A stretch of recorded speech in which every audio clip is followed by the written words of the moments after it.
Okay, we are back, and that was Monumental Crossroads, The Fight for Southern Heritage by Dutch filmmaker Tim okay, give me the correct pronunciation of your last name. Van den Hoff. Van den Hoff. Okay, Tim Van den Hoff. And I appreciate this presentation that you provided for us. It was very informative. It was comical at times, but it was very informative. And it was also very balanced as far as getting different viewpoints on what was going on. So that will be the discussion. Now, since the film started, we have 4 times as many people on the call as we did when the film started. So I want to let everyone that's watching know, keep your mics muted, keep your cameras off while the panel is talking for the first 45 minutes. And then after that, we'll allow anybody that is watching to engage with the panel, but I want to give the panel an opportunity to speak amongst themselves. They will be speaking amongst themselves in a way where this will not be a panel discussion where I'm asking a question, then everybody answers a question. That's boring, and I don't like to do it that way. What I want the panel to do is to engage each other and have a conversation, debate each other, and I will just guide the conversation as the moderator. And in guiding the conversation as the moderator, there's so many places that I want to go, but I'm going to start. Tim, the word Goliath, the concept of Goliath was used twice in the film. Once in referring to the relationship of Black Southerners versus white Southerners, and then once referring to the relationship of Northerners versus Southerners. Can you talk about that dichotomy? Well, I'm glad you picked up on that, and I actually just stumbled upon it. That it's something that struck me as interesting, that several people would use that same analogy or metaphor to describe their own situations or perspectives, and I felt that it really needed to have a place in the film, especially also, as you already pointed out, that it's used in different ways. About halfway through the film, the narrative sort of changes from a sort of Black versus white debate to a northern versus southern discussion, and I found that very important to put in there, because as with the Confederate flag waving supporter on the bridge, he's very clear that you know, it's the northern aggression towards the South that's really at issue, not so much anything else. And I came across that a lot, and well, him referring to this as, again, a David versus Goliath struggle, I figured that should be like one of the recurring themes in the film, as it seems that people always identify themselves, or the people I spoke to at least, as the well, the party being oppressed, or the, you know, being overwhelmed by a bigger power that is this Goliath. So yeah, that was an interesting notion to work on.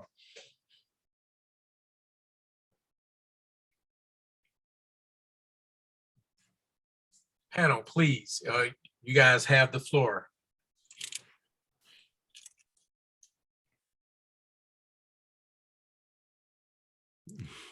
What I thought was very interesting about the sort of David and Goliath comparison is it could not be further from the truth, in that the notion that we often is presented in the film, or at least by many of the Southerners, is that there's this Northern aggression. There's no discussion of Fort Sumter, and the taking of Fort Sumter. There's no discussion of really the Southern dominance of the Senate. And it's, the way the balance, the concessions, if you look at the concessions that were made to maintain this balance between North and South, you'll quite often see that people wanted to come in as slave states, and they're creating these free states to try to keep this equilibrium. So this idea that we're the poor South, the South was fantastically wealthy at that point. The richest city in the United States was Vicksburg, Mississippi, per capita. So this idea of we poor Southerners were just taken advantage of by the North is quite inaccurate. And I think building upon that, the David versus Goliath theme there kind of skirts the issue of how entitled the slave owning South felt itself. And I just want to read a few sections from the resolutions passed by the Convention of the People of Arkansas on the 20th day of March, 1861. This is the state's,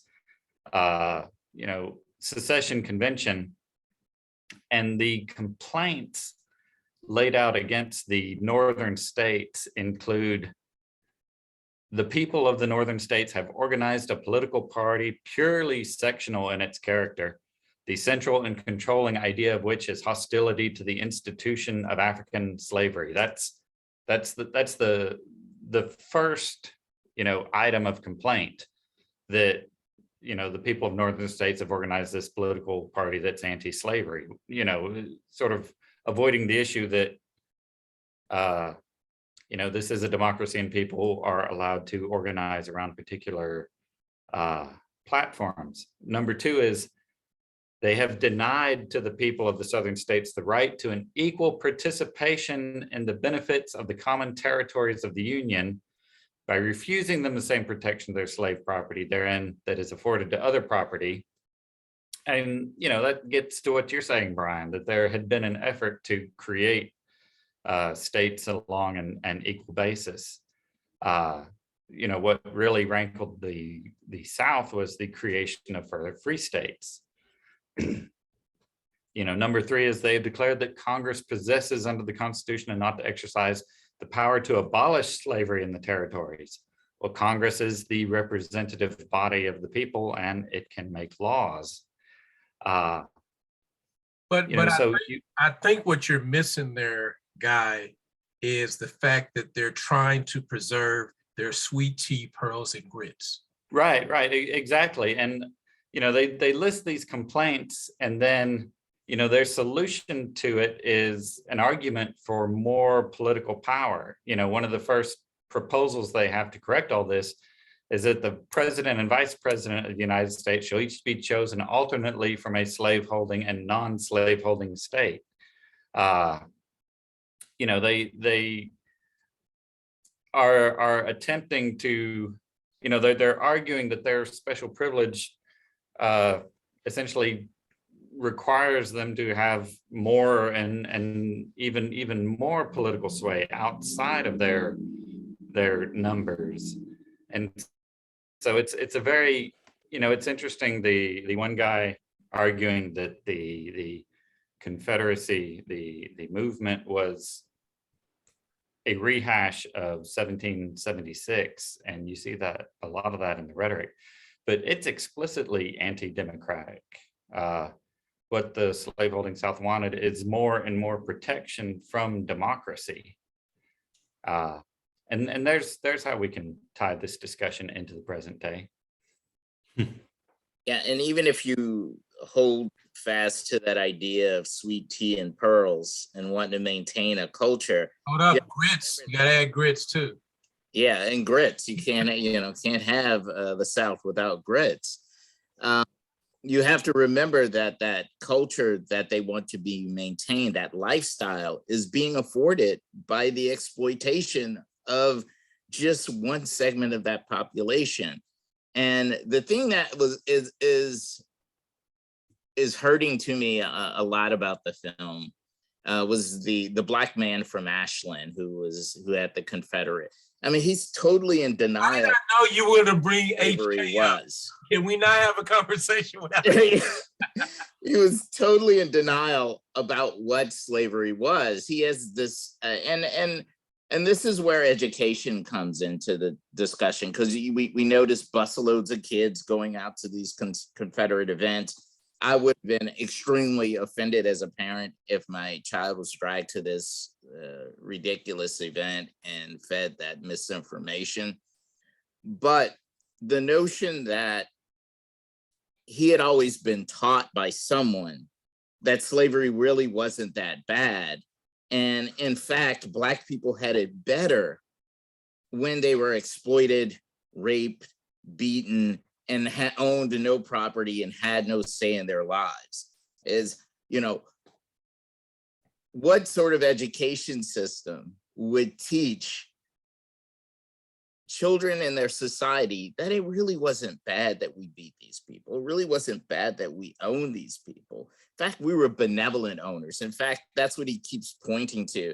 At some point, they were benevolently released and supposedly given 500 acres.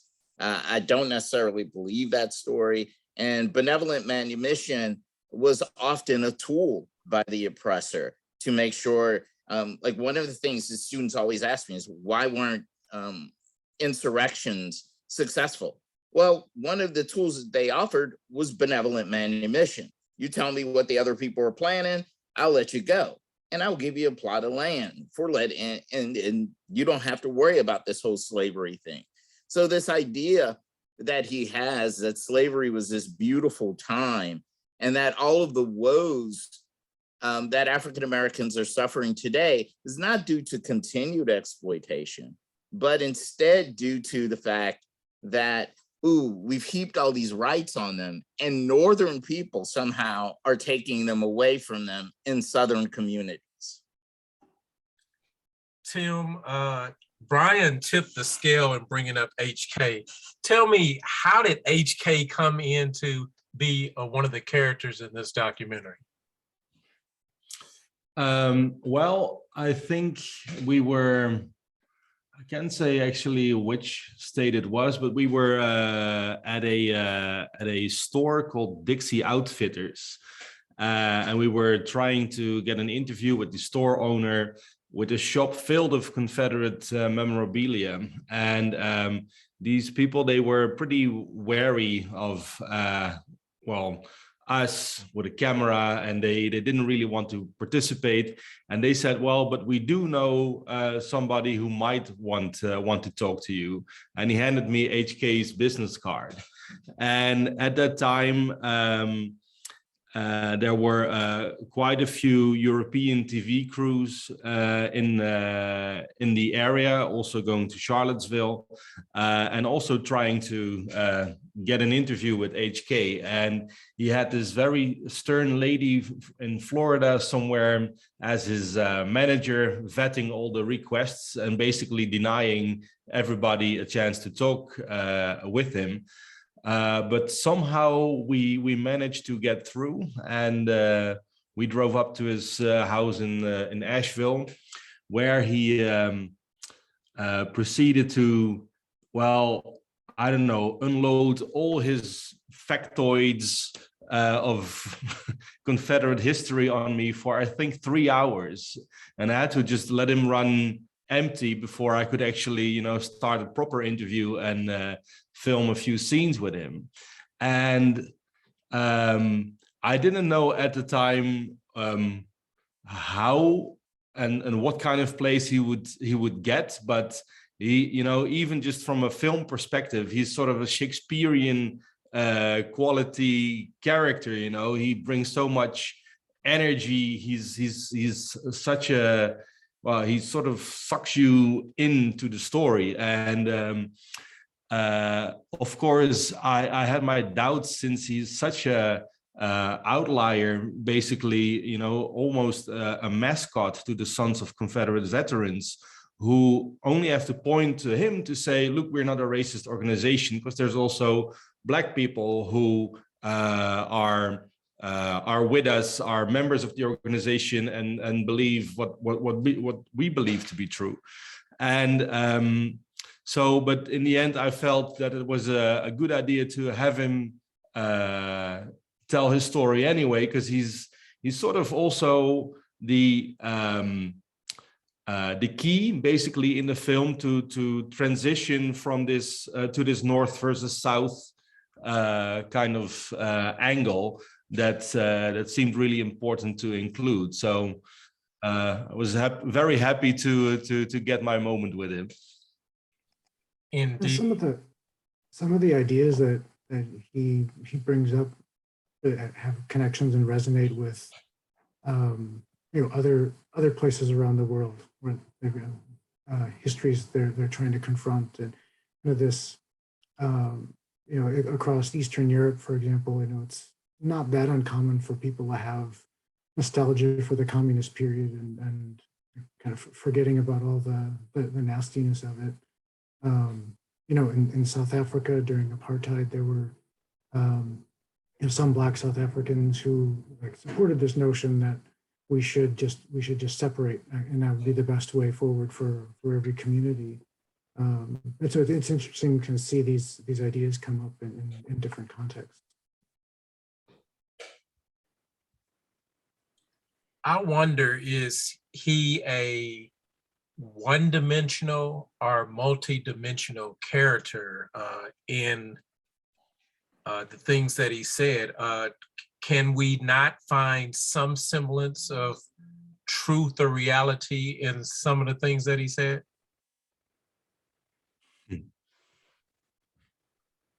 Well, one of the things he pointed out was the disappointment around integration, where African Americans believed that there would be this total embrace, or at least an acceptance. And here we are in the 21st century, and we're still having the same arguments that we were having 50 years ago. So that's the only thing of value I took from him. He was just an iconoclastic sort of version, sort of, like he said, a mascot. I don't know. I saw him as much like Black Pete. You know.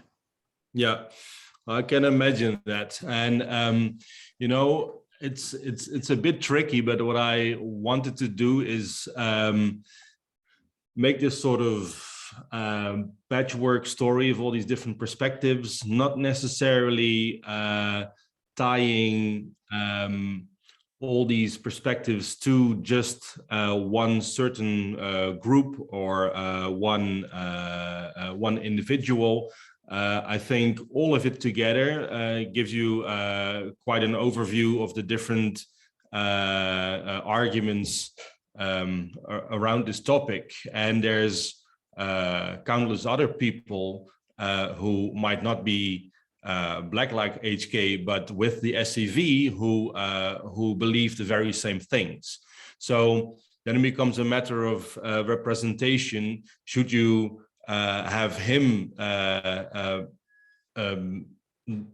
perform his bit, if you will, because he's, you know, this theater player almost, but do you bring him in to tell this perspective, or should it be some other SCV person who might be more representative? I didn't want to go into that too much, but you risk, as you say, like he's a bit like Black Pete. He often gets called an Uncle Remus kind of character.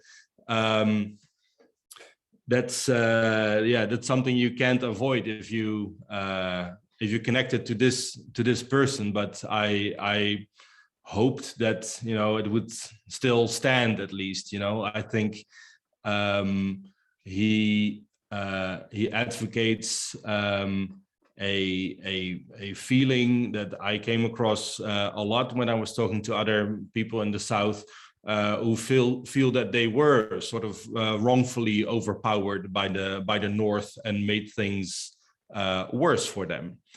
And but yeah, he just happened to be a very good spokesperson for that idea. I didn't see him as a very. I saw him kind of as a joke. Sure. A joke, but a joke nonetheless. The person who I thought was extremely telling was the executive director of the Sons of the Confederate Veterans. He was very reluctant. He was very calculated in what he said in the beginning. But then when you guys got him to open up about it, I mean, what I saw and heard was so similar to the vitriol that's floating around right now, January 6th, that, I mean, I had to ask myself, I wonder if he was one of the people who, was there. I wonder if he was involved in any, because, I mean, the words that he was saying were so similar to some of the things that I'm hearing from the far right today. Okay. Exactly. Brian, you got to get out of my head, because I did look up the database of the people who were arrested to see if he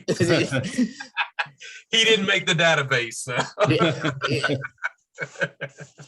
No, but you're right, and it was actually thanks to HK that we got our interview with the SCV commander, because HK basically vouched for us that we were okay. And so that's when we were allowed in at the headquarters of the SCV. And normally media requests would go through their media officers, who would be present at all times for these kind of interviews. And the Southern Poverty Law Center has their eye on the SCV for a long time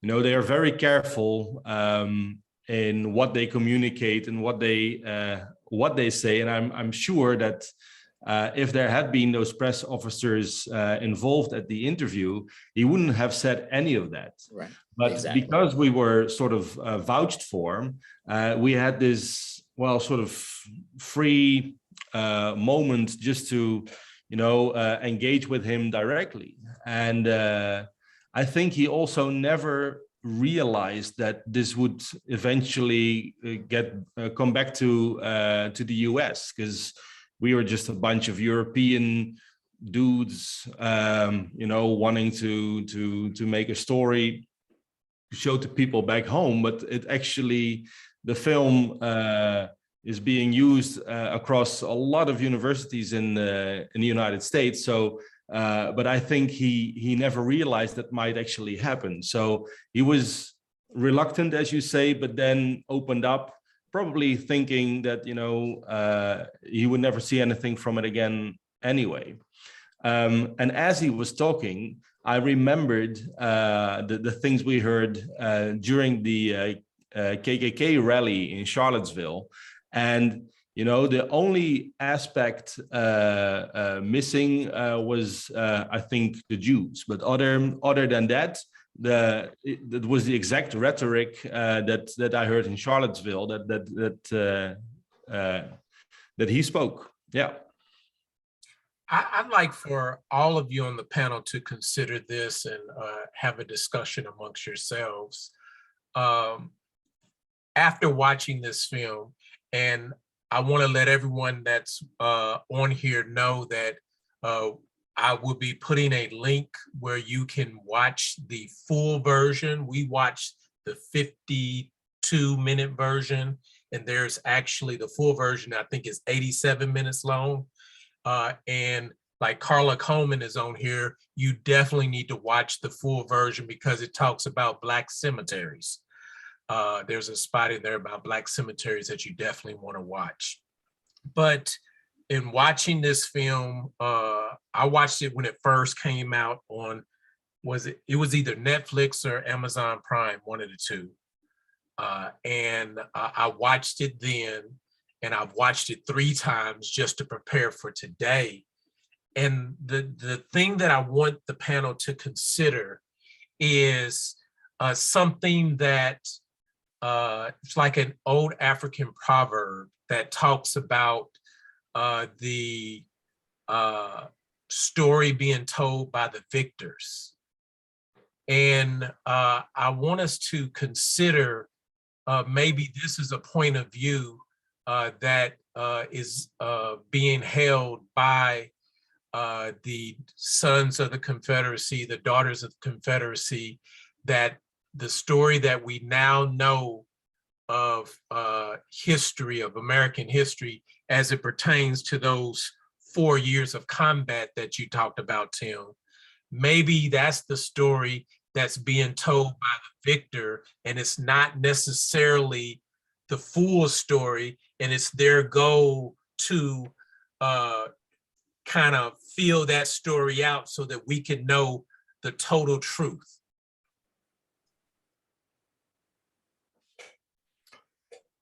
Well, that's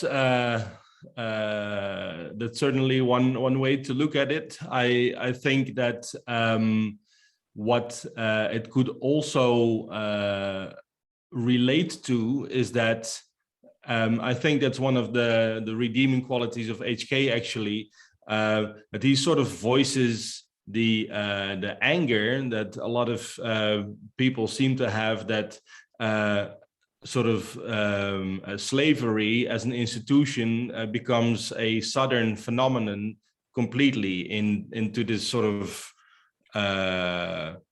into conversations nowadays. Even though, of course, not long before the Civil War, the northern states also had their dealings with slavery, and it sort of seemed convenient in a way to have a kind of how do you say that? Yeah, well, I'm looking for a word I can find, but to sort of stick that all onto the South.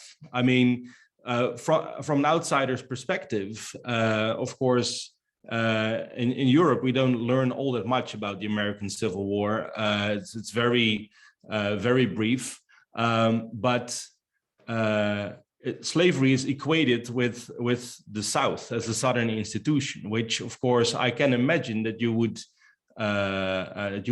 balk against that as an untruth, even though, of course, if there hadn't been a Civil War and Jim Crow era and everything, this whole way of looking at this particular history might be a whole lot more balanced than it actually is nowadays. But I did feel with a lot of people that I talked to that they felt that as a sort of an injustice, like culturally, that this whole institution was pinned on the South. A couple of comments, I guess, going in very different directions. You know, one of the voices that would, you know, if we're talking about the victors or perceived victors in this, you know, one of the voices that's pretty much totally absent in the film are Northerners, you know, by what Northerners think about this experience and its effect on the development of the country.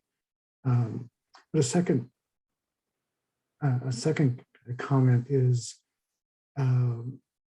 thinking about the writing of history and how, you know, the monuments that's the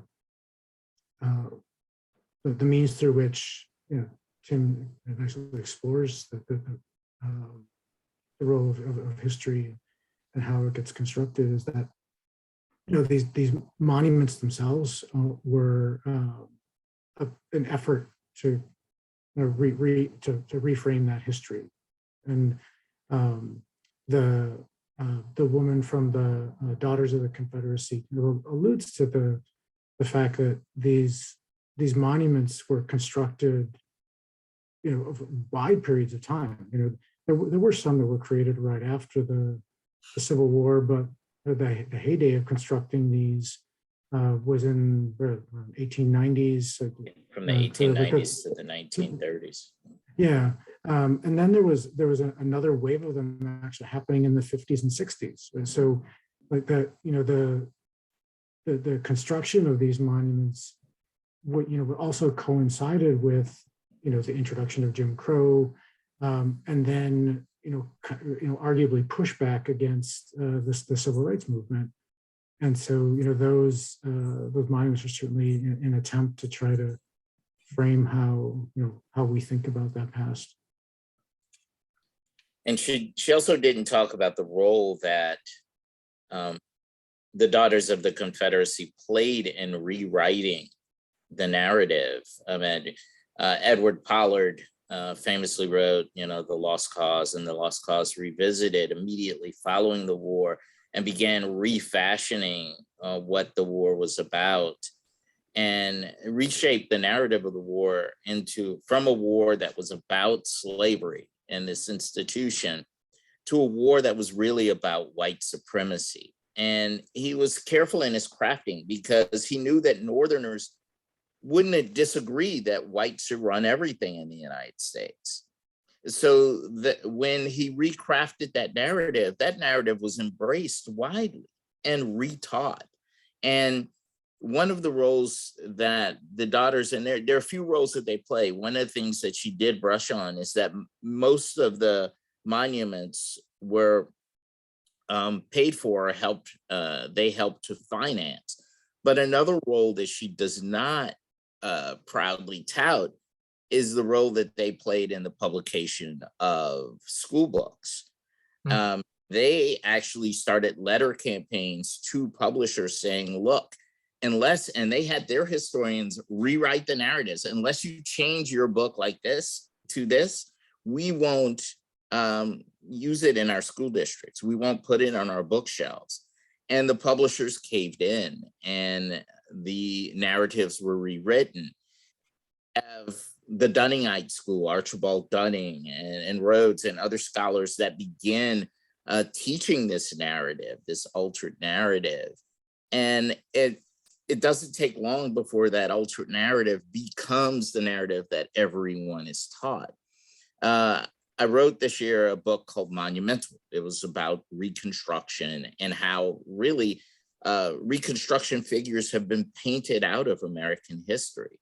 And this is a conscious effort. People didn't just, we forgot that Reconstruction happened. They purposely wrote out Reconstruction so they didn't have to highlight that Blacks were successful, that Blacks were productive immediately following the war, that they participated in government. They wanted this period to be forgotten intentionally.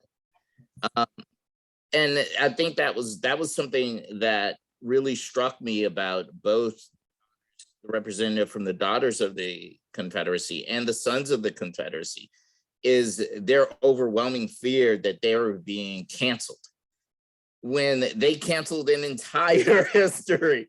They canceled an entire history. And for the last 30 years, up until the shooting at Mother Bethel, the Sons of the Confederacy had blocked the formation of a national park to celebrate and commemorate Reconstruction.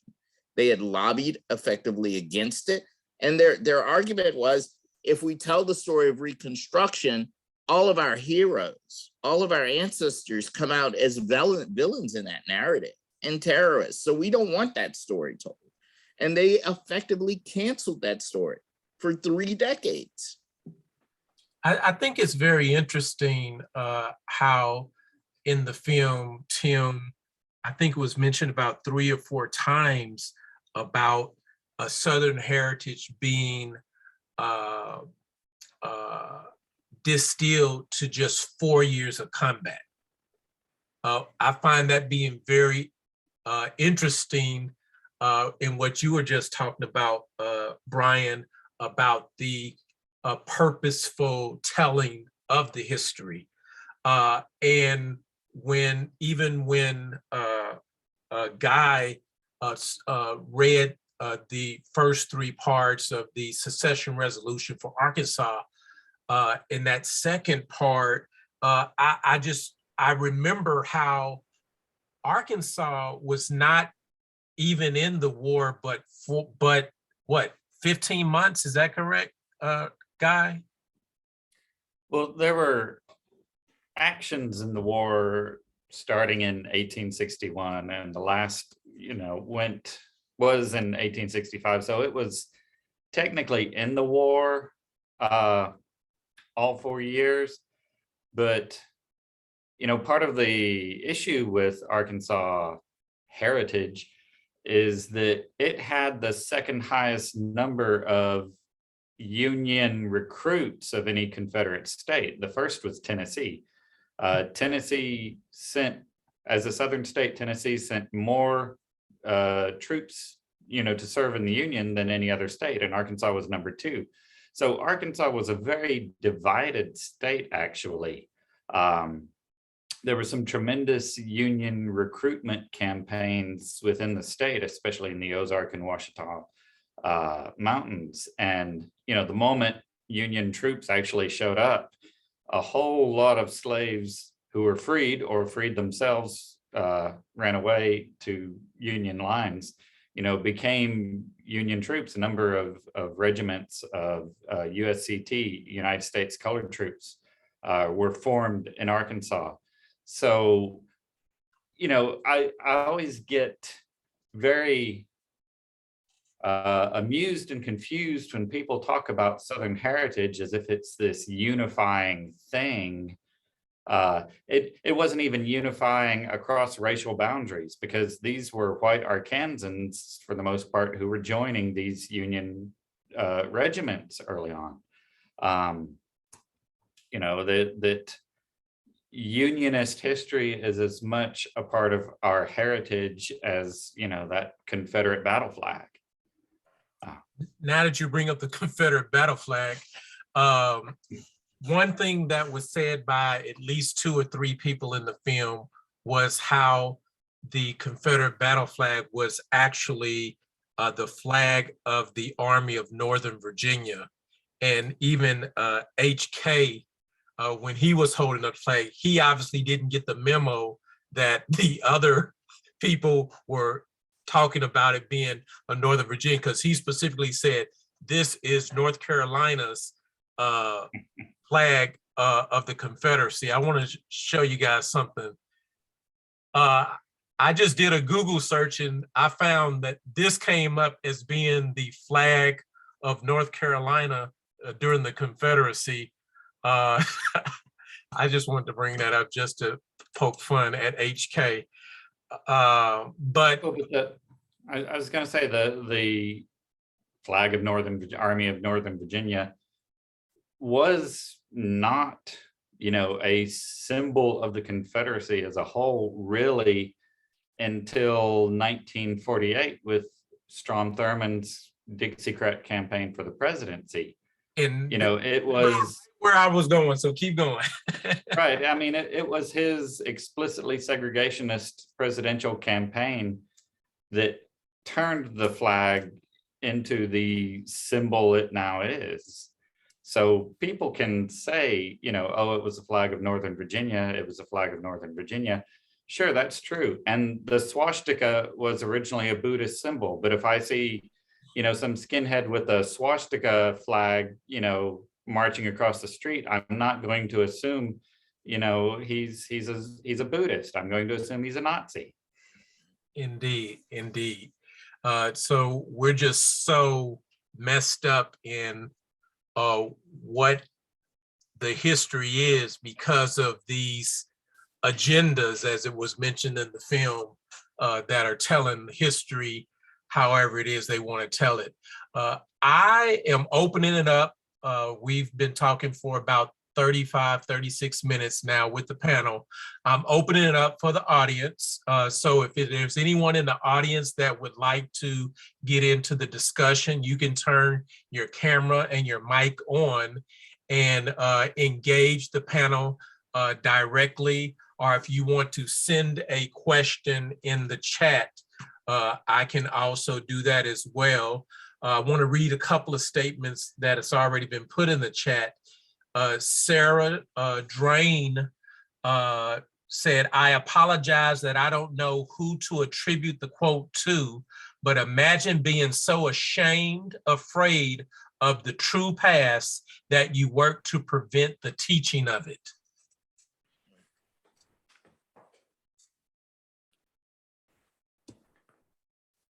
Well, I think that also ties in with your previous bit about the flag. If you recall the scene with the kids getting some convoluted history lesson, the man who gives the flag presentation,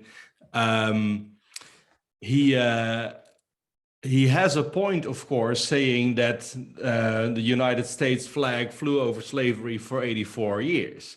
Right, but to sort of get from there to saying that that's actually the racist flag and that sort of exonerates all the other ones as mere battle flags and nobody thought anything of it. There's some mental work at play there to, well, I guess work to prevent the teaching of this shameful past might be applicable to. And Carla Coleman writes, because of the counseling of true Civil War history, I, as well as other Southern students, were never taught of the United States colored troops. These enslaved escaped to free states to fight for freedom. You know, one of the things that although the sentiment expressed in the film about the monuments themselves was, should they stay or should they go? Those aren't really the only options on the table. And frankly, if they go, then that opens up a whole range of other options as well. And so if we want to, so for example, some talk about if we want to create this to educate, right, or to move towards a common history, rather than removing these monuments or destroying them, what we should do is we should put some kind of context to them and kind of enhance their educational element. You know, if we want to remove them from where they are, because I guess another important thing too is where they are, right? And you know, when they're on public property, they're sending a particular message about what the state is condoning, but maybe they move somewhere else,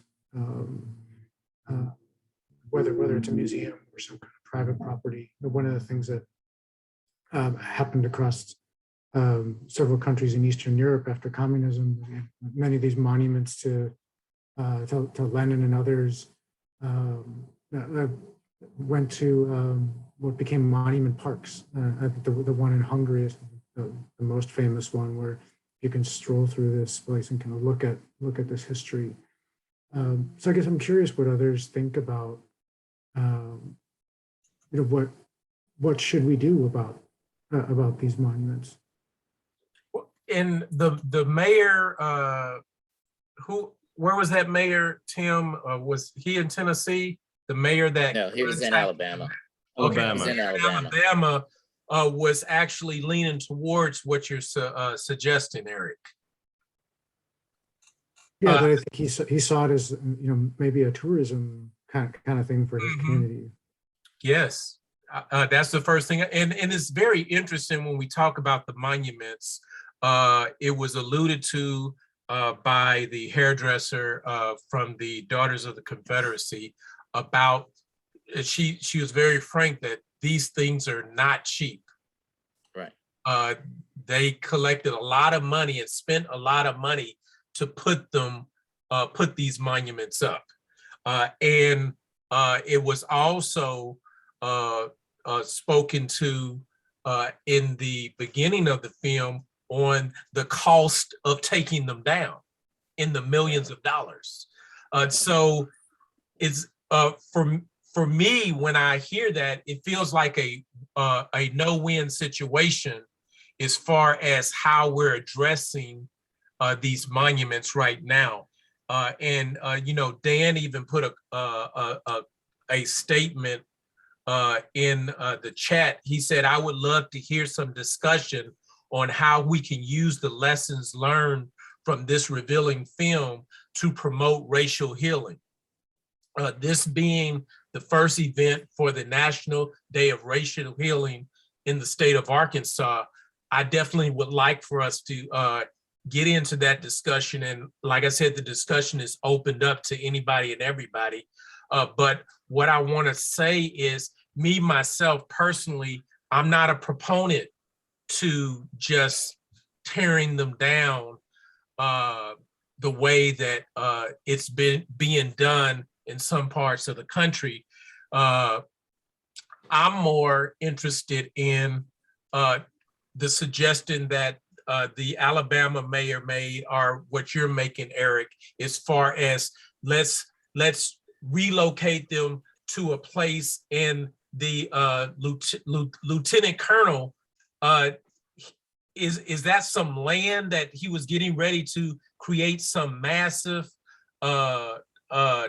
Confederacy monument or memorial?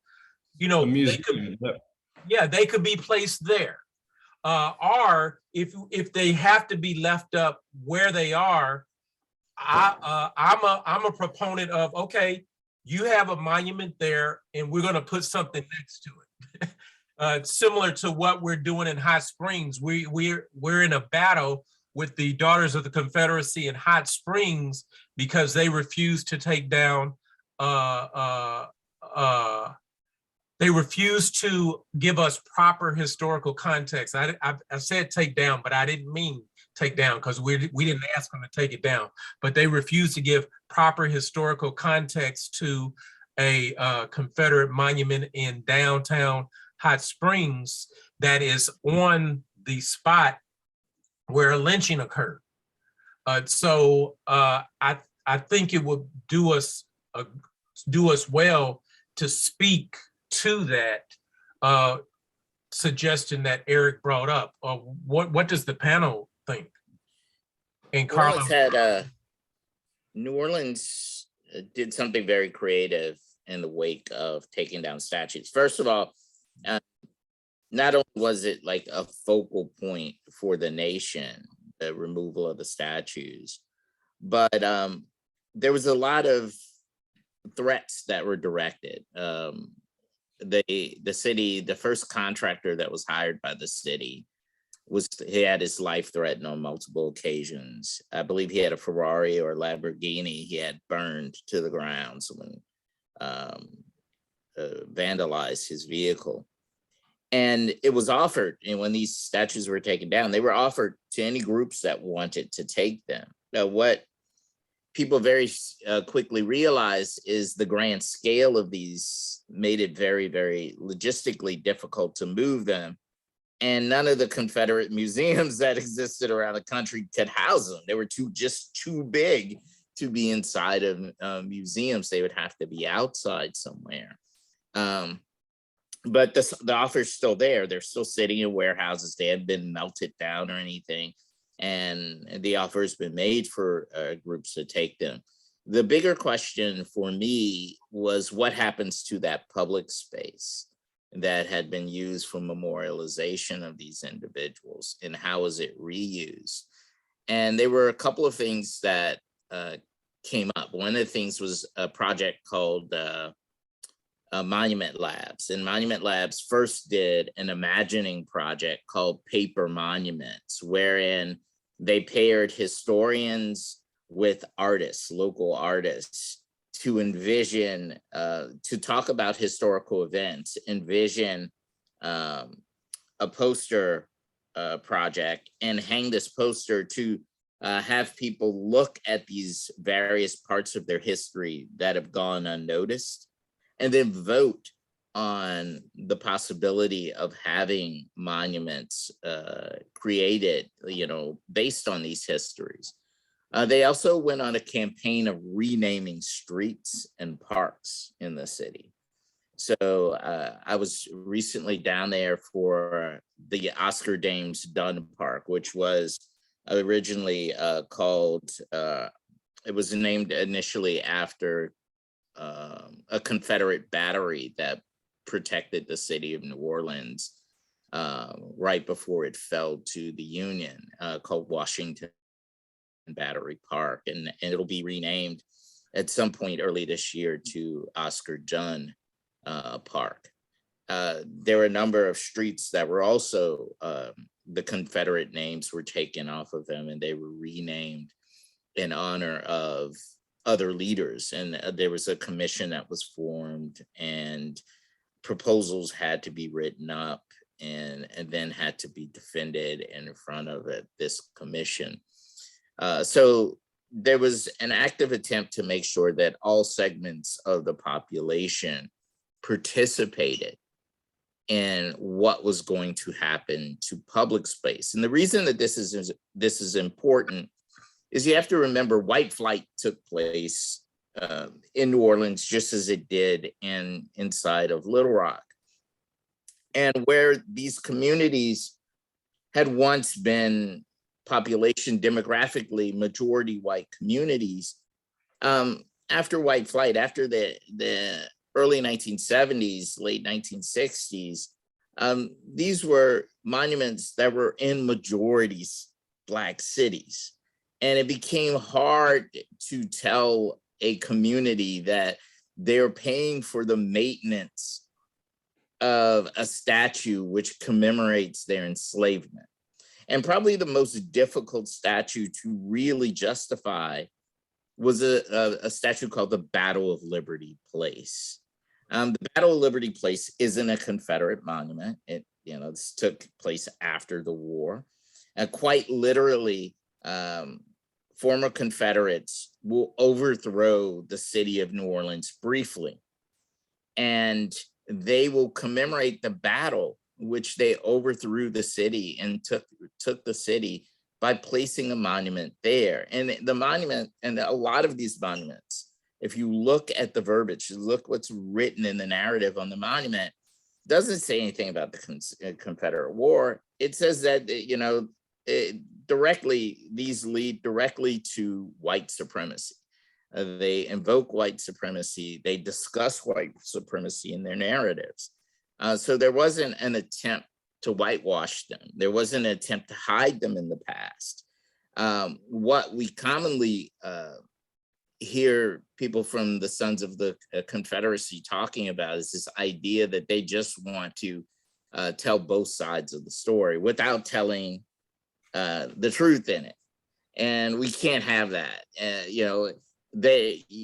Kwame brought up and Eric brought up the idea of putting placards or telling the other side of the narrative. There were attempts to do that in the 80s, in the early 90s. And what always happened was these same groups would come out who were saying, well, we can tell both sides of the narrative now. They would come out and tear the narrative down, and the monument would remain.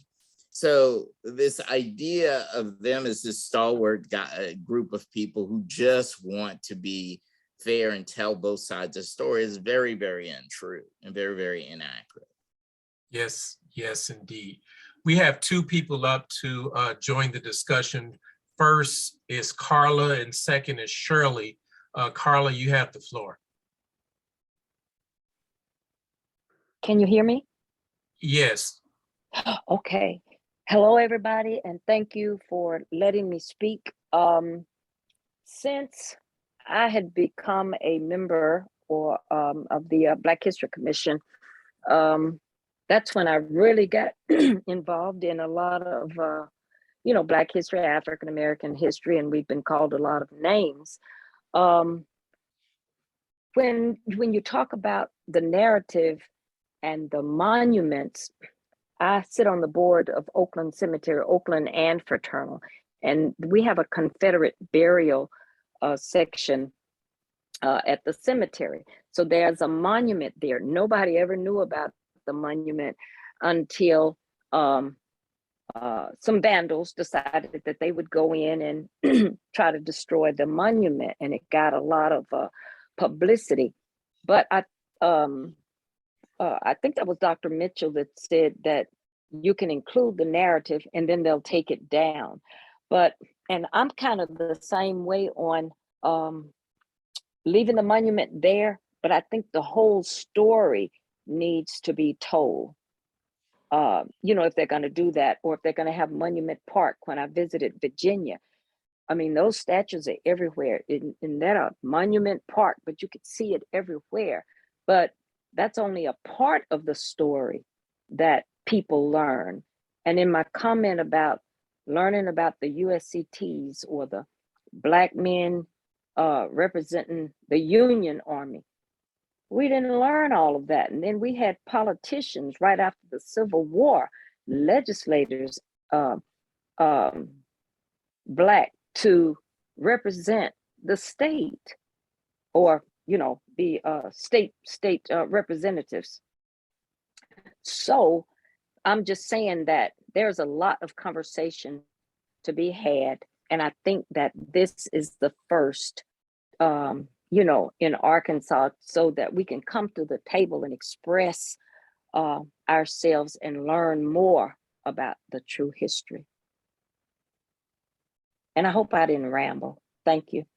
No, you didn't ramble. And before anybody else addresses her statement, Tim, I'd love for you to engage her because in the long version of the film, there's a section dealing with cemeteries, Black cemeteries. Right, yeah. It was actually a very revealing moment for us when we were visiting Richmond, and there's a huge Confederate cemetery, I think about 14,000 graves, and directly adjacent is an African-American cemetery, which is equally big. But while the first cemetery is pristinely kept and maintained with government money, and the lawns, just nail clipper, very, very well kept. Yet the next door, it's the African-American cemetery is completely overgrown, vandalized. There's no public money going there. It's a volunteer effort to try to recover the graves that are covered in ivy, and it's just one big jungle, really. And just volunteer efforts, they cannot maintain it. And on top of that, there's even just it's also used as an illegal trash dump site, and yes, people knocking over monuments for sport. And the contrast couldn't be more stark. And the volunteers, they had been trying to push for an equal treatment, and also to have some government money finally get to their place to help with the upkeep. And we filmed a scene there, which was very, very gripping. The woman who showed us around, she had her own ancestors buried there, and even her own grandparents, but she didn't know where to find the graves because it was just so completely overgrown. And for me, that really became a symbol almost of this inequitable treatment. And it's you could see the scene in the full film. I think there's a link being posted right now. Okay. Chat. So I think it's in the first third of the film, something like that. But yeah, that's That's Thank there. you, Tim. We see that all the time. I'm with a group called PAC, Preservation of African American Cemeteries, and one before that was Black Cemeteries Uncovered, and we see that contrast, and it would make me as a Black person be ashamed because it looks like it's neglect. But when you have cemeteries, we find church cemeteries where the white cemetery is on one side and it's only a tree line that separates the other. Well, there's no upkeep on the Black cemetery. And we find that all over the state of Arkansas. Some of the farmers will dig up the Native American and African American cemeteries and replant on them. There have been subdivisions built on burial sites, and the farmers will take the headstones and push them over in a ravine. So it's showing me as being worthless. That's probably the concept that you would see between Blacks and whites, with their cemetery, and you wonder, well, where do they get their money from? Do they have better volunteers than we have volunteers? But if I am kept out of the cemetery by digging a ditch to keep me where we can't drive in, walk in, and you have to ask permission to go into a burial ground, that is, and that's what a lot of people don't know. You have to ask the farmer, can you go on the land? Now he owns all of the land, but if you look at the land records, it says that cemetery is exempt. He's not paying taxes on that. It's a contrast, and it's very interesting. And we have Civil War, we have enslaved. It's a burial ground. It's supposed to be a holy site, I would think, but it's just treated differently. Thank you, Tim. Thank you, Carla.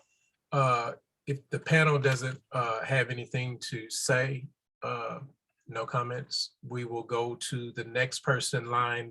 We have about 3 people in line to make a question or comment to the panel. Shirley, you're up next. My thought as the conversation goes on about what to do with monuments is that the historical events that led to their erection, the role of the UDC and the Confederate Veterans and other heritage agencies played in skewing our history. I think we need to highlight that because it's so disturbing that how deliberately that was done, and we need to not forget that. If I can respond, I think another thing we need not to forget is reactionaries are really easy marks. And what I mean is we see this today with COVID. The people who want to oppose vaccinations or any sort of modern medicine and instead eat horse pills and people whose sole political ideology is just reactionary, they're easy to scam. And that is sort of the reality underlying the UDC, the SCV, and all that, because they didn't go out and hire individual stonemasons to create unique monuments. These were actually sold to them, sometimes by Northern companies coming in and peddling these monuments. What? They had a template. They make these monuments. There's several in Arkansas they're all the same.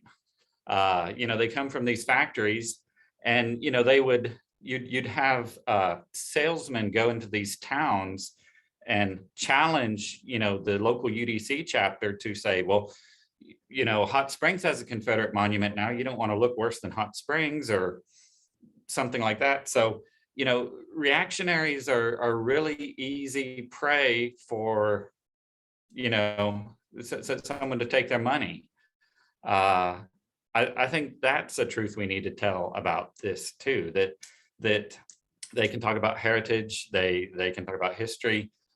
This was just sort of rank capitalism seeking, you know, an easy buck, and you can always seek an easy buck from a reactionary. Speaking of hot springs, if no one else on the panel wants to comment for Shirley, Queenie is up next. Yes, good afternoon. I want to thank everyone that's participating in this. It is absolutely phenomenal, and I'm so grateful for the opportunity. Mr. You say Vandenhoff? Thank you for making it, and thank Arkansas Peace and Justice for putting it on, and thank you for the comments. A couple of things I would like to point out is that I actually did research on the Hot Springs Monument and thought maybe we could have it removed because it's in the middle of Highway 7. But they made the designation as Washita Avenue rather than the highway, but it literally is in the middle of Highway 7, which is state property. The city deeded that to them, and I think it was early 60s. But one of the things that concerns me, and we have addressed this on several occasions, the extension homemakers from, which is part of the University of Arkansas, are the ones that were maintaining it. And I happen to have the history on that because I was with the Master Gardeners at the time they proposed taking care of that monument. And I was very careful about how I did it, but I waited for them to tell about, you know, the monument and what have you. And then I asked them, were there more daughters of the Confederacy coming up? Because they said it was the little old ladies couldn't maintain it anymore. And they said, oh, yes, all of the young, you know, their daughters. And I said, then I think they are the ones that should get on their hands and knees and take care of it. There has been a real scandal over it. Several of my friends have gone to the state and to University of Arkansas to see that the Master Gardeners are not responsible for taking care of that. It goes to the heart of what Mr. Bryan said about who's maintaining these things. The other thing about it is I looked up the charter for the Daughters of the Confederacy and was appalled to find out, because no one mentioned this, not in the film nor in the discussion, that every one of these people was a traitor to America. Traitor. It is a punishable by death crime, and we are seeing it right now playing out in Washington with January 6th. When I looked up their charter, it literally says that if you in any way, you or any member of your family ever denied the Confederacy before the signing of the treaty at Appomattox by General Lee on April the 9th, that you and no one, not you or anyone in your family, can ever be a member of that group.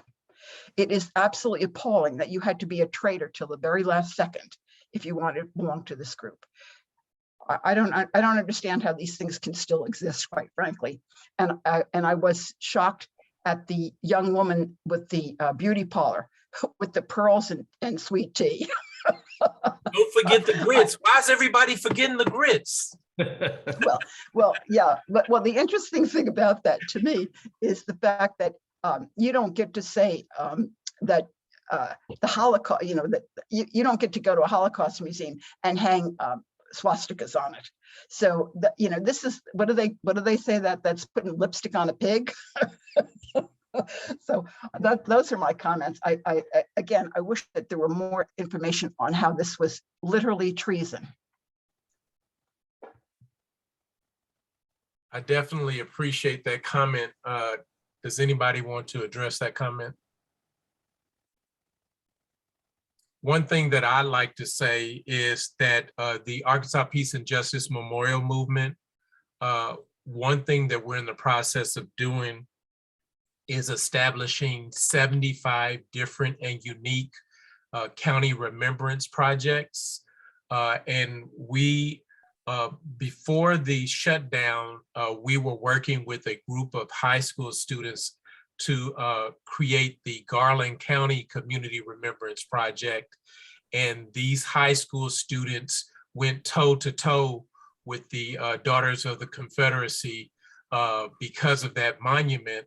And I would love to connect you with them and with their teacher so that you guys can work together towards your goal, Queenie.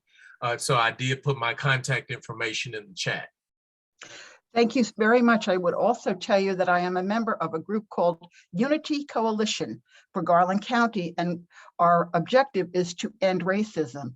I will tell you that we're having a great deal of consternation, because when we want to discuss the tough topics like we are doing today, we do not get that kind of cooperation. I'm not trying to denigrate them, because they show up at our meetings, but the police department and the fire department and the sheriff's department are more interested in films than that. We did have a forum a couple of months ago, and inviting young people from 15 to 25 to discuss their concerns. And unfortunately, it turned out I wanted it to be bottom up, so the young people led the discussion, but it was co-opted and it was top down. So you get a different reaction when the policeman standing up there with this hardware and you want to ask the question than if you're the one up there asking them in the audience the question. But I would encourage everybody to look up Unity Coalition of Garland County. We did a kindness challenge for the schools, and we also went to the library and read books to the children of all ages. So there are several things out there. You can look it up on the Facebook Unity Coalition, but I would love to encourage any and all of you to please participate with us, because we do not have enough people of color representation, whether that be Hispanic, Black, Asian, but we do need that. And I'm so glad you're offering this information, because I am on a tear to see that this gets done. So thank you so much for doing this. It's so exciting to be with a group of people that actually understand. So thank you. You're welcome. Eric, this is an area where you can really speak with a lot of expertise because of your experience. But how is it that we can get our communities? We currently have about 40 people on this call right now. And during the film, we were up to 71. But with the people that are left on the film, can you speak to all of us about what can we do to get everyone to the table to start this process of dialogue to a point where we can actually just begin the process of conciliation? I'm not talking about reconciliation, because we have to reconcile things before we can reconcile them. It's a great point, and I wish I had the answer for it, because I mean the answer is quite answer in some ways is quite simple. That I think we need to move to a point where we're having a common conversation, and we're having kind of coming to a consensus on what the past was and what its effects were, and we're nowhere near that, right?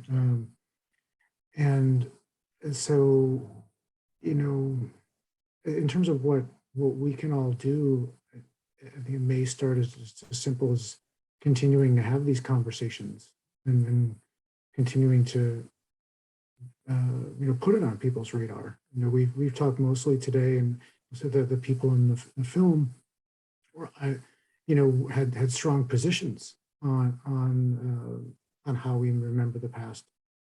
But I'd hazard to guess that the majority of people in our communities don't think about it, don't care, don't think it's important, and so to kind of get people engaged in thinking about why is it important that this thing that happens to sit in front of the courthouse or wherever it is in the town. A lot of people may not even know why it's there, what its purpose is, who that person is, or what the symbolism is. And so if we could start to raise that awareness, one of the things that we see in research in other countries where memorialization has been done, and there it's more memorialization of victims of atrocities that have happened in the past, is it just that, people sort of going by them in their day-to-day lives and not knowing what they are, or what their importance is. So, in its many different ways, education is really important. And for all the reasons that we've talked about for the last hour, education is really hard, and the forces of wanting to preserve this this previous narrative, have their fingers on positions of power to shape education. Well, one thing the film shows is that there are more than one narrative, and these narratives at several points compete with each other.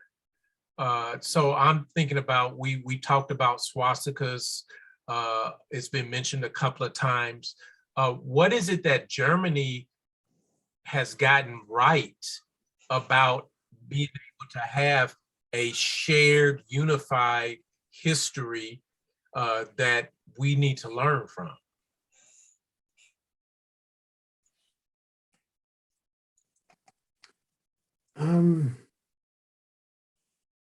That's a good question. I mean,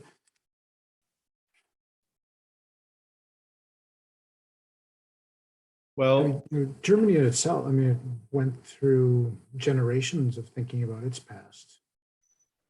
For the first 1 or 2 generations after the war was, there was not a confrontation with it. Largely written off as a few bad apples that did things, and it's only been in subsequent generations that's really been dealt with. I think maybe the fact that you don't have a racial ethnic divide that was in the same ways. I don't know. Maybe it isn't so different. I don't know. Yeah, that's definitely something. Someone else wanted to jump in. Tim, Yeah. I thought Tim was saying something, then Brian tried to say something, so both of you, either. Go ahead, Tim. well, I don't have a full answer to that, but there have been serious and concerted efforts in Germany to engage in truth finding and getting figuring out the past. And there's actually a very interesting book that sort of compares the German history and a processing of their history and what Americans could learn from it by Susan Nyman, called Learning from the Germans. That actually talks extensively to this. So that might be a tip for whoever is interested.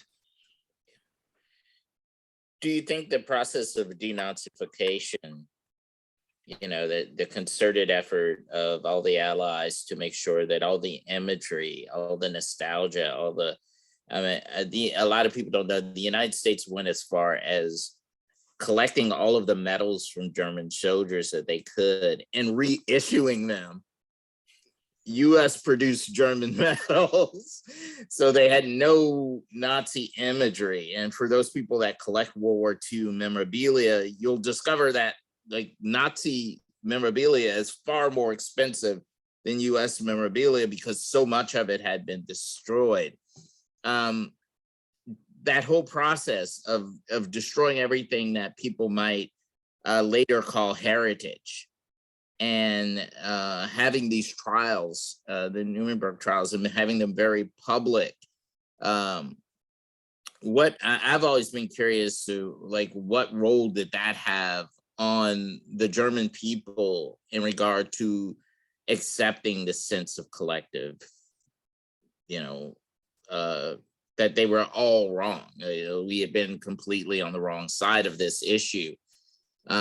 we've never had anything like that for the Civil War. Like I said, immediately after the Civil War, people were rewriting the whole narrative. So there's been no consensus on it and no acceptance as a whole nation around the significance of the Civil War, who was at fault. We've left it in a state of limbo so long that people have become entrenched in their narratives. And I'm always reminded, we keep going back to this conversation of education. I'm always reminded of Victor Hugo in Les Miserables says, the two highest functionaries of any state are the wet nurse and the teacher. So, you know, what's being taught to you at home and what you're learning in school will shape the nation. And that's why this battle that we're having right now over CRT is a battle we cannot afford to lose in the United States. We cannot move backwards in the way that we moved backwards with Reconstruction. And people have to realize that this isn't the first time we have this sort of amnesia in this country about our history. This isn't the first time we found ourselves in these junctures where we can be progressive and move forward or move backward to a bygone time that we know is wrong. We know it's exploitive, but we decide to do it anyway. And that's exactly where we find ourselves today. Either we're going to move forward and we're going to move forward all together and be the better for it, or we'll move backward. And when people tell you there's no cost to discriminatory practices, there's no cost to hatred outside of, you know, you can tell them about the 10,000 plus lynchings that took place in order to suppress a population. You can tell them about the brutality at which African Americans were handled, both during the antebellum period and immediately following. You can talk about mass incarceration, but few people want to pull it all the way to today. We live in a very segregated region. It's purposefully segregated. And people don't realize that costs money to maintain a city that's that spread out. And the only reason that we really truly spread out, the only reason our school systems are ill prepared and underfunded is this issue of race. The only reason our cities are as demographically divided as they are is this issue of race. And all of this costs millions, billions of dollars a year. So racism is not efficient at all. It makes no sense.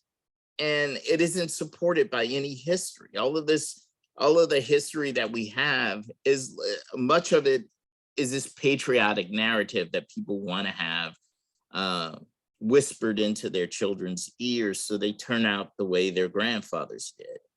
And we have to move away from that idea, and we have to move toward more progressive ideas of what it means to be an American in the United States. Brian, thank you for that. We have about 10 minutes left because I know Tim has to get to bed. It's after midnight where he is.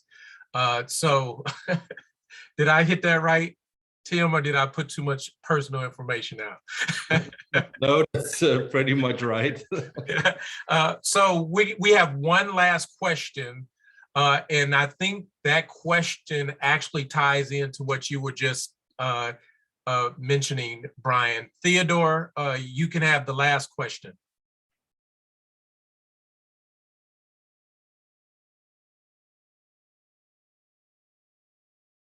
You're muted. Theodore, you're muted. Hello. Sorry about that. I was still on mute. And thank you, Brian, for bringing up critical race theory.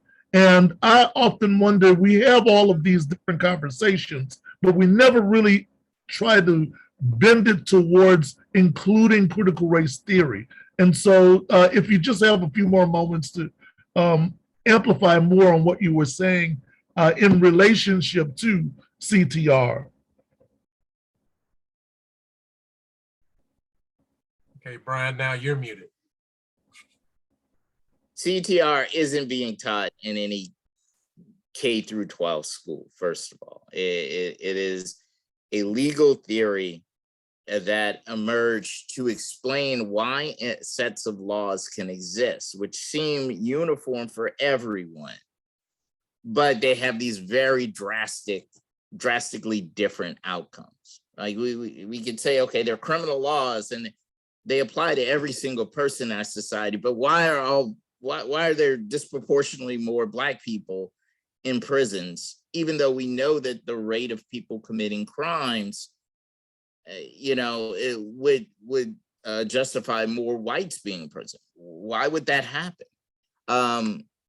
Why haven't Blacks progressed if all the same commercial rules apply to them that apply to other groups?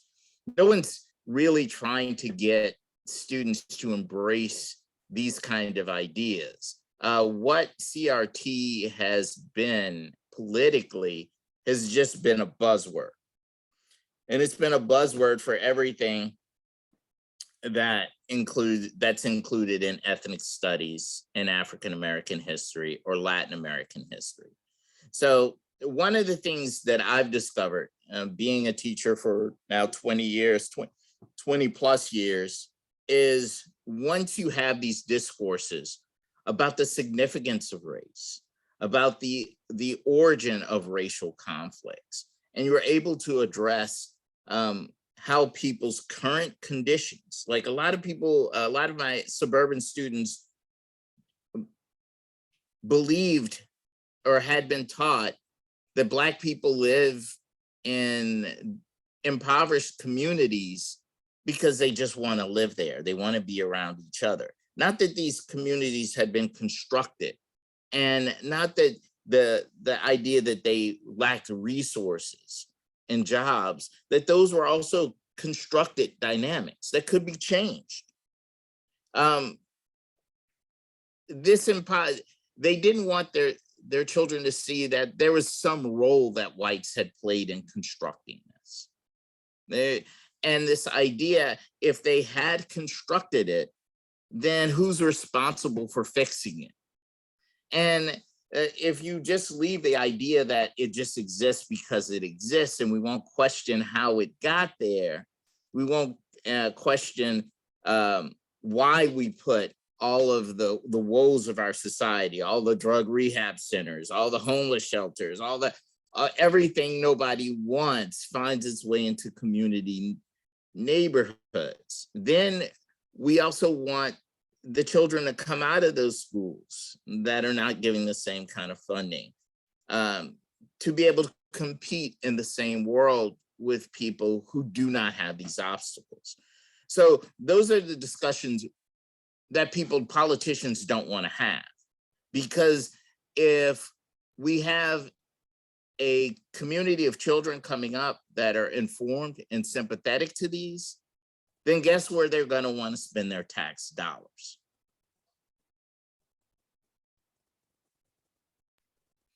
So one of the things that's why I say this is too important a situation for us to ignore. If we do not teach these issues in our classrooms, then we're going to rely solely on the wet nurse and the teacher who's teaching the patriotic narratives, which means that America is going to revert back to those beliefs that were 40, 50 years ago, when those narratives were the only narratives being taught. All right. Thank you. Thank you. To close out today, I'm going to ask each of the panelists 3 questions.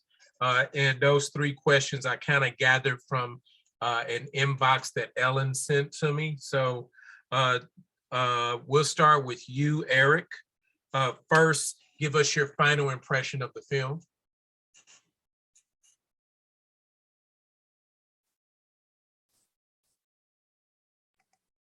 I think it does a great job of introducing a lot of the different nuances around not only debates around what to do with Confederate monuments, but broader questions about how can we promote. I think you put it this way: conciliation. We're a long way from healing or reconciliation, but one of my colleagues writes about how we need to, like, what the first steps towards along this process is the development of thin sympathy toward people from other groups. So I think if we can move in that direction, You say thin sympathy, thin sympathy. thin sympathy.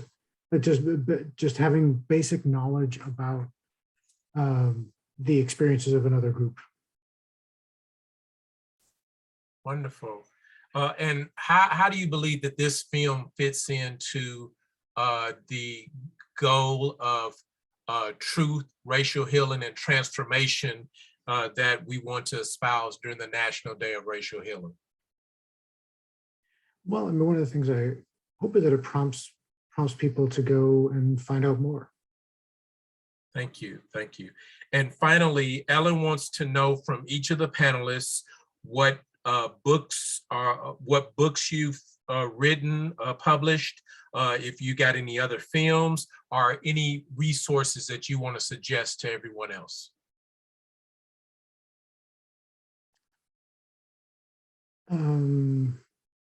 Well, that's a question that could take a really long answer for an academic. One of in terms of identifying resources to explore more, a lot of these discussions about Confederate monuments specifically are building upon data collected by the Southern Poverty Law Center. The Equal Justice Initiative has a lot of materials online. For more of an international focus or a comparative focus, there's an organization called the International Center for Transitional Justice, which is essentially a consultancy that goes around and works with communities and countries around the world that are trying to deal with their past. And they've published a few things in recent years on their website that are more specifically focused on the United States. So I would check those out too. And I'll put the URL in the chat as soon as I mute. Thank you. Appreciate that. And finally, do you have any books that you published that you want to sell right now? Not that are particularly relevant to this discussion. No, I mean, my first book was on truth commissions in different parts of the world, and as someone in the chat had mentioned about South Africa, and one of the things that I think is valuable about the work that Kwami, that you and Clarissa and others have done in terms of trying to push Arkansas to create kind of an official kind of body here, is that it's important to start to have a common set of of facts and information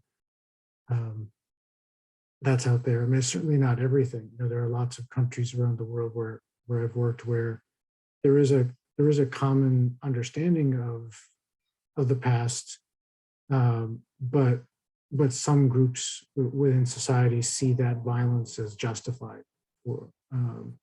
So I don't think, and this comes back to a point you raised a long time ago that in the conversation, that I don't think it's either possible or desirable for us to have one narrative about the past.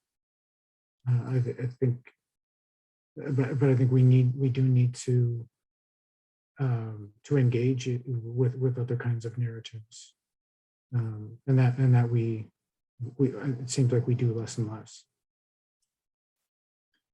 Thank you, Eric. Guy, what was your final impression on the film? I enjoyed the film. I would like to see the longer version, and we'll make plans to that. What struck me most was the fact that many of these defenders of the Confederate monuments are people who grew up just taking their existence as a given, and we're finally being confronted with someone else's perspective and not liking it. You know, that rather than many of them being diehard neo-Confederates, they just wanted to go back to not thinking about it. I think that, you know, we maybe tend to over ascribe ideologies to people when really they just want to stop thinking about these things again and for life to go back to normal. I think we've seen that a lot during this pandemic. People aren't interested in how can we go forward to a better life. It's how can we go back to normal when grocery store shelves are stocked and I can hang out with my friends. So I think there's a lot of that, and I think the film, you know, didn't explicitly play on that, but have really illustrated that aspect of it. And how does this film tie into the push towards truth, racial healing, and transformation as the theme for the National Day of Racial Healing? I think, sort of building upon my earlier comments, if you know how to kind of employ this for racial healing, employ this aspect that some people kind of are lazy thinkers. I'm not really sure. I have to ponder that a bit. But I need to think on that a bit. It's sort of a new insight to me. You know, the perhaps we're not fighting against revanchist neo-Confederates, or just trying to get people to see another perspective and they're lazy and don't want to. You know, that's a somewhat different struggle there for recognition. So maybe the question is, what's a lazy and easy way toward racial reconciliation? And I don't know that there necessarily is. I think this is always going to be a bit of a struggle, and that part of the struggle is people simply not wanting to commit to something, just wanting everything to go back to normal. I'll have to ponder that one and get back to you. It sounds like all of us are getting ready to co-author a piece for the Arkansas Democrat Gazette. So I hear this coming along. Finally, can you sell some of your published goods, and also give us some resources that you'd like for us to know about? Well, here, I'll put a link to my latest book in the chat. One resource I would like to recommend to people, and this ties into an event we'll be having in 2 days, is the book Remembering Emmett Till by a man named Dave Tell. He's a professor of rhetoric at University of Kansas, who in his book explores you know, the broader implications of kind of the opposite of what we're talking about. We're talking about Confederate history. He looks at efforts to commemorate the murder of Emmett Till, 1955 lynching in Mississippi, and sort of some of the pitfalls of that, and some of the issues surrounding trying to commemorate atrocity, and also the fact that this is a very poor part of Mississippi. So much of the interest in commemorating that atrocity is the hope that being part of a civil rights trail can bring money into these communities. It's a very heartbreaking book, but I also think a very necessary one as we think about healing and reconciliation, and also commemoration in our own state. Thank you. Do you have any, wait a minute, I just asked you that question. You just asked me that. Yeah. I think you mean to move on to Brian. We're moving on to Brian. Brian, what is your final take on the film? Love the film. I'll use it in classrooms. I wish it were a little bit stronger in the area of reconstruction and what was happening. You know, what are the exploited lives of Black people that are living in the former Confederacy like?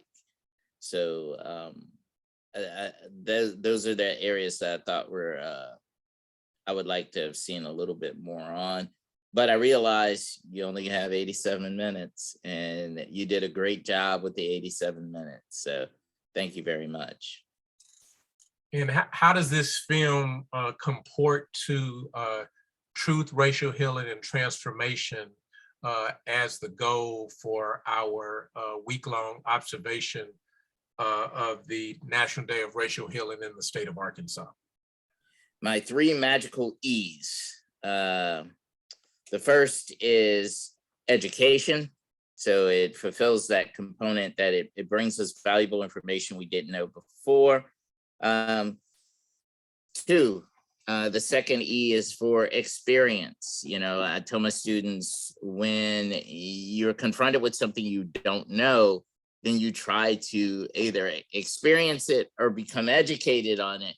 And so gaining real experience, and that equals the third E, empathy. You know, if we want to develop empathy, we have to become educated on things that we don't know, and we have to experience people that we might be uncomfortable with.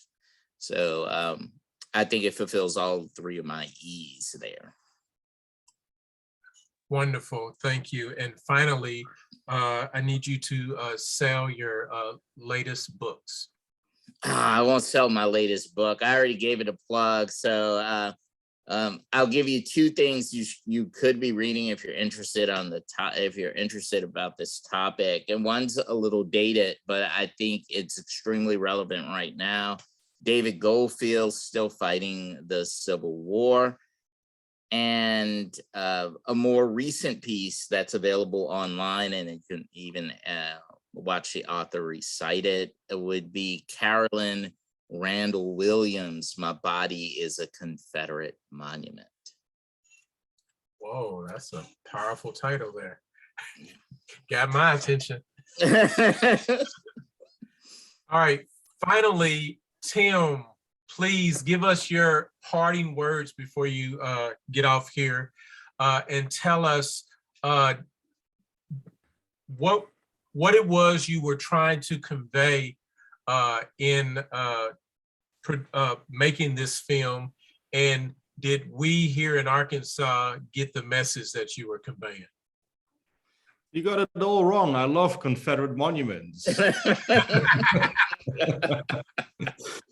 No, I'm very grateful to be here with you, and you know, I set out to make this film actually for a Dutch audience, and as I was doing field research, I realized that I shouldn't do any comparative studies or anything like that, and just make this film on its own merit. And as such, it requires a little bit too much affiliation, or how would you say, it doesn't really connect to a European point of view. The people here know too little about American history to really connect to the film. So I was very happy to see that, you know, after it had some modest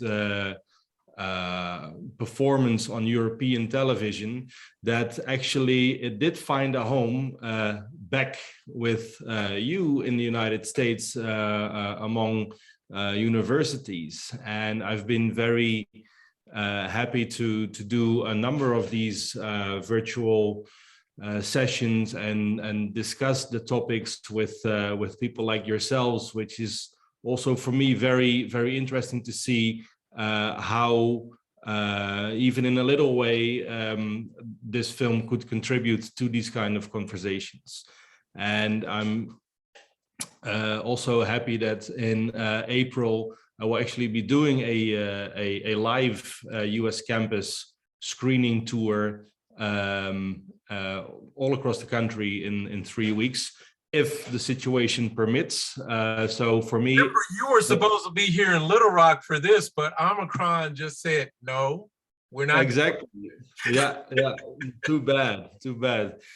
So hopefully, fingers crossed, it'll happen in April. And well, May actually marks the 5 years that I've been working on the film, either producing it or trying to get it to an audience and having these kind of wonderful discussions. So I think that sort of closes it off nicely. Of course, the topic itself is far from finished or dealt with. So I'll be keeping my eyes open once I'm in your side of the woods again, to see if there is anything in terms of a sequel brewing there, because yeah, I can't wait to continue working on a new film. Well, that was my next question, because Brian in the chat did ask, do you have a sequel? So Yeah. you just answered that question. I want to thank you for making this film. Thank you for being very persistent in connecting with me. We've been trying to make this happen over the last several months, but grad school has told me you can only do one thing at a time. So, so I'm glad that we were able to pull this off. This is the first event in a week-long observance of the National Day of Racial Healing in the state of Arkansas for the year 2022. It's the 6th anniversary of the National Day of Racial Healing, but it's the 3rd anniversary of it being celebrated and observed here in the state of Arkansas. So I thank all of you for participating. You see here, I need a little water. I am looking in the comments, and everyone who made a comment in the comments, I'm going to be receiving them, sending them a free copy of either Brian's, Eric's, or Guy's books. And Tim, if I can get some copies of the DVD, you tell me how much, and I'll get some copies from you, and so that we can give them out as freebies to the people that participated. If the people who want the freebies, if you can email me your contact information. My email is in the email, and we will get those out to all of you. I'm going to be collecting 3 items from each of the 4 panelists. So we have 12 giveaways for you guys. So thank you for participating. Stay tuned. Every day this week, we will have things going on. There are a total of 24 different events that will be happening this week. If you want more information, send an email to apjmm2019@gmail.com, and we will send you the schedule. With that, I bid all of you farewell. It's my son keeps reminding me behind the screen that it's time for him to eat. So I need to get off of here and feed Lauren, because if I don't, he'll come and make a big show of everything. So we'd have to stop it here. Thank you guys. Have a nice evening. Thank you. Bye. Thank you, everyone.